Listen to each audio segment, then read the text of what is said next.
Our guest, Senator Richard Blumenthal, serves on the Health, Education, Labor, and Pensions Committee. He also is on the Armed Services Committee, Judiciary, and Special Aging. As he mentioned, he served as the Attorney General for the state of Connecticut for 5 terms for many years. In addition to that, early on in his career, he was a law clerk to a Supreme Court justice. That's Harry Blackmun.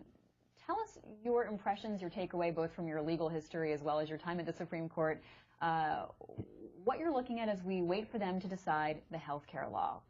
How do we go forward? Well, I was very privileged to attend a part of the argument, and not only did I serve as a law clerk for Justice Blackmun way back in the 1970s, but also argued 4 cases before the United States Supreme Court as Attorney General. And my experience is that, number one, the questions that are asked may or may not serve as an indication of what the justices are really thinking. So all of the speculation is simply guesswork based on the tenor and tone of the questions. I think the court will be very reluctant to overreach, which is what it would have to do if it strikes down all of the Affordable Care Act. It would have to overreach in terms of, in effect, ignoring or disregarding established precedent on the Commerce Clause. It would have to set new law in an area where the Congress has already decided in public policy what the law should be. And first argument out of every advocate's mouth before the United States Supreme Court in defending a law passed by a state or federal legislature, and it's the first principle of constitutional jurisprudence, is there is a presumption of constitutionality, a strong presumption of constitutionality when elected representatives adopt the law. So I think overreaching would be a mistake for the court. It would further undermine the legacy of the court insofar as it has been somewhat undermined by the Gore v. Bush case and Citizens United case that leads people to think it's just another political branch of government. And the real credibility of the court depends on it being above politics and not overreaching. Let's get to the phones, hear what our callers have to say. Christopher joins us from right here in Washington, D.C. on our independent line. Good morning. Good morning. Good morning, Mr. Blumenthal. Good morning, Christopher. Yes, sir. I blame 2 things for our economy being so bad. I blame the oil companies, and I blame outsourcing of jobs. First, with the oil companies, when gas went up to $4 a gallon in 2007, 2008, corporations started laying off by the thousands immediately. And secondly, with outsourcing, here you have 20 million Americans out of work, and you have a corporation like Sprint that have outsourced over 50,000 jobs to the Philippines. I mean, what is the government doing about that? I mean, Americans are the ones who are taking out $100 a month for Sprint unlimited service. And in the meantime, Sprint is paying the Filipinos $2 an hour to do the work. And to me, that's not fair when you have all these Americans out of work. How is the government confronting these companies? 2 points. First of all, on the issue of the oil companies, obviously their profits are the highest in the history of the world for any corporations. Over the last couple of years, they've had record profits. So why continue to provide them with subsidies and benefits at taxpayer expenses? So I have advocated, and others in the United States Senate, that we do away with those special breaks. And yet there have been, in fact, the defenders of the industry that have prevented us from getting to the 60-vote threshold that's required. The right wing of the opposition has opposed those efforts to constrain or eliminate the subsidies to oil companies, which I think also is a solution to fiscal reform.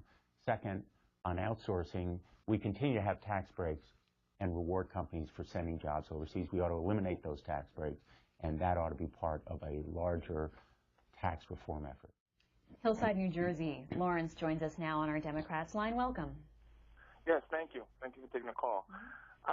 You know, it's just amazing how when you see the changes over the last few years and the politics of this country, I mean, I think the number 1 priority should be health care and education. I think that's the ways to strengthen anybody on any level, whether you're low income, middle income, or above.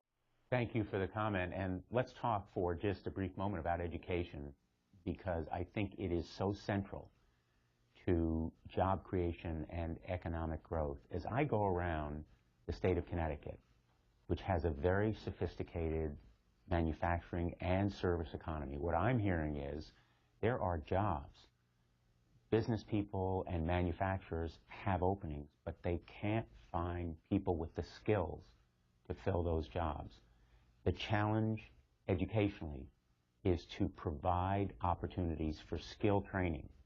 For example, in our technical high schools, which teach welding and advanced computer manufacturing, we can provide the skills if we expand those opportunities. Right now, in many of our technical high schools in Connecticut, there are 400 applications for each 200-person freshman class.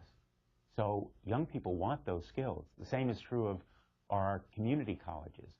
The associate's degrees, which are 2-year degrees, often are means to better employment opportunities because they provide those hands-on, real-world skills that are key to good-paying jobs on assembly lines, on factory floors, where manufacturing is no longer a matter of brawn and heavy back and big muscles. It's intelligence and computer savvy and sophisticated skills that people have to learn in our community colleges and our technical high schools. So I have introduced a measure called the Community Innovation Act that would promote these kinds of skills. I have added and supported measures to add internships and apprenticeships to our Elementary and Secondary Education Act reauthorization, which is now out of the Senate committee on the floor of the Senate, so as to expand that kind of skill training. Now, the other part... If we was to take these companies and make them pay our minimum wage of $7.68, we'd see how much regulations mean anything to these people. I've seen a lot of people call in here about outsourcing.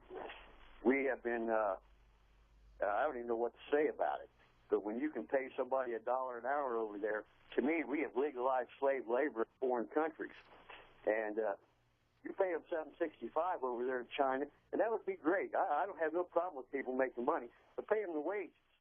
Well, you make an excellent point about the need for fair trade, not just free trade, and that's why I've been very critical of some of the pacts that we've reached with other countries, and why I've been very critical of the practices of other countries that have tolerated environmental abuses as well as labor abuses that we would never, ever accept in this country. So we need to stand up for American products and American manufacturers. You know, property theft by other countries through cyber warfare, cyber invasion of the kinds of intellectual property, the theft of that property is rampant, and that's why we need stronger defenses against that theft of intellectual property that enable companies abroad that are supported by other countries to take our intellectual property, make things there that we should be making here in America. I've been a strong proponent of Made in America. Let's make it in America, make it in Connecticut. And the way to do it, for example, is to require the Department of Defense to give some preference to American manufacturers when it buys the hundreds of millions, billions of dollars in products that it does. And there are other ways that we can insist that Made in America should mean something. Greensboro, North Carolina, and Democrats line. Go ahead.